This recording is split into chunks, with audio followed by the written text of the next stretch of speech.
Hello बच्चों, कैसे हैं? बढ़िया एकदम।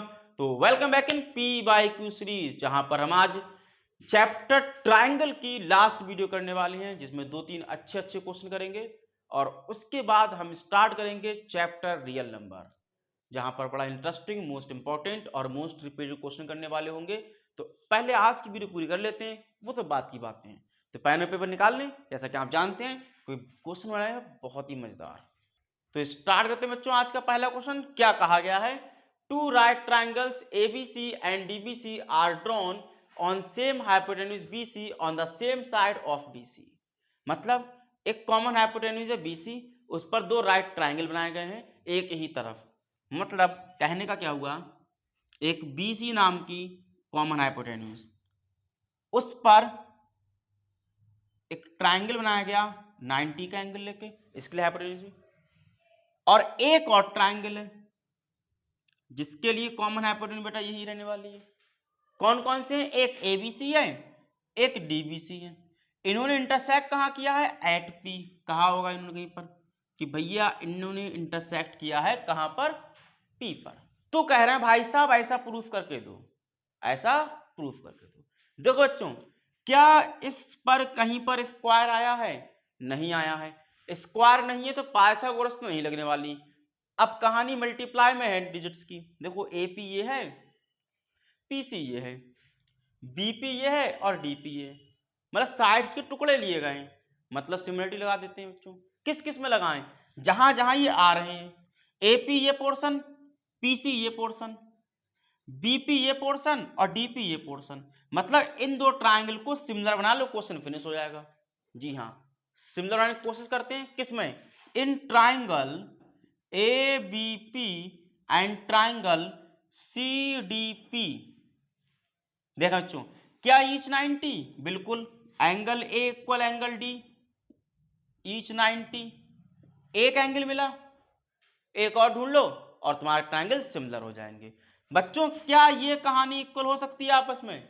बिल्कुल। देखें, एक्स बना ऐसे करके, और जहां पर एक्स बनता है वहां पर वर्टिकली अपोजिट एंगल होते हैं जो कि आपस में इक्वल होते हैं। मतलब कहने क्या है कि एंगल APB इक्वल होगा angle DPC vertically opposite angle के साथ।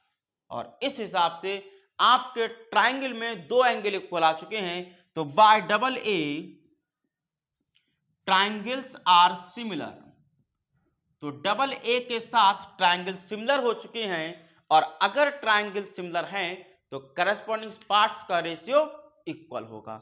मतलब AP का रेशियो किसके साथ? DP के साथ इक्वल होगा BP का रेशियो किसके साथ? CP के साथ। यही तो होगा। इसके करस्पॉन्डिंग ये है बेटा, और इसके करस्पॉन्डिंग ये है। करो cross multiply. AP into CP equal BP into DP। बोलो हुआ क्वेश्चन फिनिश? इतना समझ आप क्वेश्चन था। क्या करना था? डायग्राम बनाना इंपॉर्टेंट था। उसके बाद ये देखना कि ये कहानी किस ट्राइंगल में लाई कर रही है। बाकी तो सिमिलरिटी है, चुटकी खेल है बच्चों। नोट करें अगला क्वेश्चन। एक बच्चों very easy and very simple question. देखो क्या कहा गया क्वेश्चन में। कह रहे हैं कि a ladder 10 metre long reaches a window 8 metre above the ground. कह रहे हैं कि लैडर है, एक सीढ़ी है जो 10 मीटर लंबी है, वो एक विंडो है जो 8 मीटर की हाइट पर है, उस पर जाके लगा दी गई। मतलब समझो, एक विंडो 8 मीटर की हाइट पर, एक सीढ़ी 10 मीटर की हाइट लेंथ वाली लगा दी गई जाके बच्चा। अब कैसे पता चला बच्चों कि ये विंडो है ये सीढ़ी है?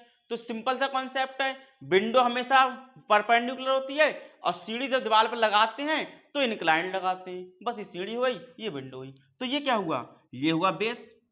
तो इन्होंने क्या पूछा? The distance of the foot of ladder. Ladder के फुट की डिस्टेंस कहां से? From the base of ball, ball के बेस से।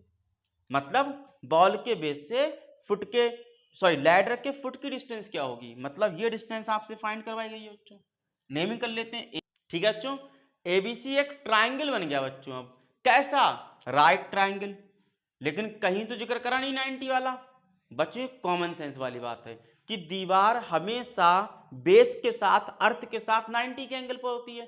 तो बस 90 का एंगल है तो बेस निकालना बच्चों तुम्हें। अब तुमने पाइथागोरस पढ़ी है तो पता रहा होगा कि हाइपोटेन्यूज का स्क्वायर बराबर प्लस बेस का स्क्वायर, यही तो होता है। हाइपो कितने हैं 10 के हैं, परपेंडिकुलर कितने बच्चों 8 के हैं, बचते हैं बेस, वही तो निकालने हैं। तो यह हुआ 100 हुआ, 8 का स्क्वायर माइनस 64 हुआ इक्वल बेस का स्क्वायर। ये कितने बचे 36 बचे इक्वल बेस का स्क्वायर। स्क्वायर यहाँ रूट बना लेगा बच्चा, तो बेस हमारा कितना आया भैया प्लस माइनस के अंदर 6, 36 बनता, वो 6 बाहर आया। लेकिन बच्चों माइनस का 6 लेंगे नहीं, क्योंकि बेस क्या डिस्टेंस जो माइनस की कभी नहीं हो सकती, तो बेस कितना है 6 का। और आपका क्वेश्चन फिनिश। बस क्या याद रखना था, थोड़ा 90 का एंगल है डायग्राम बना लो, बाकी तो बहुत आसान था।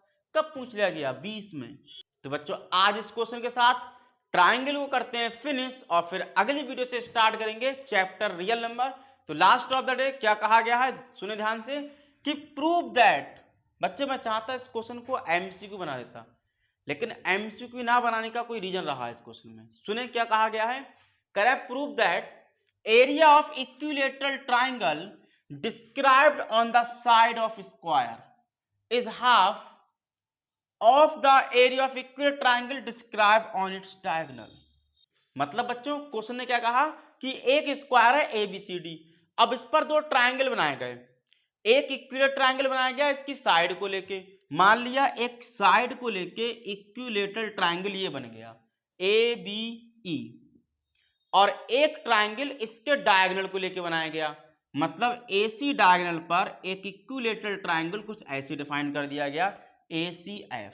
तो तुमसे कहा गया है ऐसा प्रूफ करो कि जो एरिया ऑफ ACF है उसका हाफ होगा एरिया ऑफ ABE।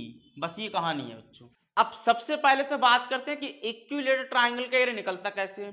तो एरिया ऑफ इक्विलैटरल ट्राइंगल का फॉर्मूला होता है √3/4 इंटू साइड का स्क्वायर, यही तो है।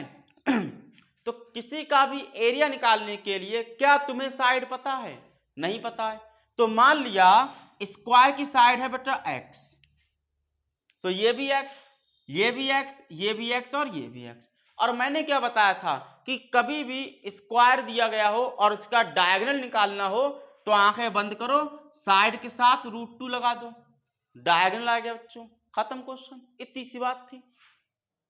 ठीक है, अब लगाओ एरिया ऑफ ABE कितना होगा √3/4 इंटू एक्स का स्क्वायर। देखो ABE के लिए साइड क्या है x है बच्चों, और एरिया ऑफ ACF क्या होगा बच्चों √3/4 इंटू √2x का स्क्वायर। ये तुम्हारा कहानी थी कि दोनों का एरिया निकाल दिया, इसकी साइड क्या थी x थी और इसकी साइड क्या थी √2x थी। बोला है बात समझ। अब क्या करो डिवाइड कर लो दोनों को, डिवाइड करने पर ये कैंसिल, क्या बचा area of ABE upon area of ACF किसके साथ एक्स स्क्वायर अपॉन √2 का स्क्वायर 2 और एक्स स्क्वायर के साथ। एक्स स्क्वायर से एक्स स्क्वायर कट गया एक बार, तो क्या है बेटा हमारे पास area of ABE area of ACF किसके बराबर 1/2 के बराबर। देखो यही तो प्रूफ करना था, इसको डिवाइड ले जाओ, ये चांस को मल्टीप्लाई में ले जाओ, आपका क्वेश्चन खत्म। तो क्या याद रखना था कि डायग्राम थोड़ा सा इंटरेस्टिंग था, एक ट्राइंगल बनाया गया साइड को लेके, एक बनाया गया डायगोनल को लेके। डायगोनल कैसे निकाला, साइड के साथ √2 लगा दिया, अदरवाइज पाइथागोरस लगा के निकाल लो। तो बुलाया मजा, तो चलते हैं बस आज की वीडियो पर करते हैं फिनिश और मिलते हैं अगली वीडियो में। लेकिन आप लोग कहाँ जा रहे हैं, आपको तो बहुत अच्छे अच्छे काम करने हैं, लाइक भी करना है, शेयर भी करना और सब्सक्राइब तो करना ही करना है, उसके बाद जाना भैया। तो इतना काम करके जाएं एंड गुड नाइट, लगे रहें और फोड़ के एग्जाम को।